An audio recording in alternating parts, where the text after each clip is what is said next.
মা আয়েশা রাদিয়াল্লাহু তাআলা আনহা যে দিক দিয়ে পানি খেতেন, গ্লাসের ঠিক ওই দিক দিয়ে মুখ রেখে নবী সাল্লাল্লাহু আলাইহি ওয়াসাল্লাম পানি খেতেন। এটা হলো আসল ভালোবাসা। এখন শুধু SMS দেন, আই লাভ ইউ টু, দুনিয়ার নাটক অভিনয় সব করেন, তলে তলে গ্লাসে পানি খেলে আপনার কাছে ঘৃণা লাগে। একটা প্লেটে যখন 4-5 জন বসে তখন কি হয়, মাথাগুলো আধা ফিটের দূরত্ব থাকে না, কয়েক ইঞ্চির দূরত্ব থাকে, আর বডি একদম ঘেসে ঘেসে যায়, হাত একের সাথে আর কোনো টাচ হয়। এটার একটা প্রভাব আছে আপনার মধ্যে সৌহার্দ্য, সম্প্রীতি, ভালোবাসা আনার ক্ষেত্রে। এখন নাই কেন সম্প্রীতি? এর অনেক কারণের মধ্যে এটাও একটা। আমি আমার বাসায় আলহামদুলিল্লাহ দীর্ঘদিন থেকে, আমরা বহুদিন থেকে প্র্যাকটিস করি, বহু বছর থেকে আমরা প্র্যাকটিস করি এক প্লেটে খানা খাওয়া। এটা কিন্তু সুন্নাহ এবং হারিয়ে যাওয়া সুন্নাহ। এটা আমাদের পরিবারে নাই। এখন তো আমাদেরকে পশ্চিমারা শিখাইছে আলাদা গ্লাস, আলাদা বাটি, আমাদের অনেক বেশি হেলথ কনসার্ন হতে হবে, অনেক বেশি আমাদেরকে স্বাস্থ্য সচেতন হতে হবে।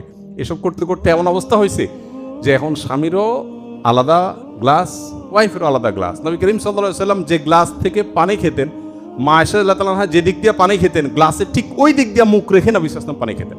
এটা হলো আসল ভালোবাসা। এখন শুধু SMS দেন, আই লাভ ইউ টু, দুনিয়ার নাটক অভিনয় সব করেন, তলে তলে গ্লাসে পানি খাইলে আপনার কাছে ঘৃণা লাগে।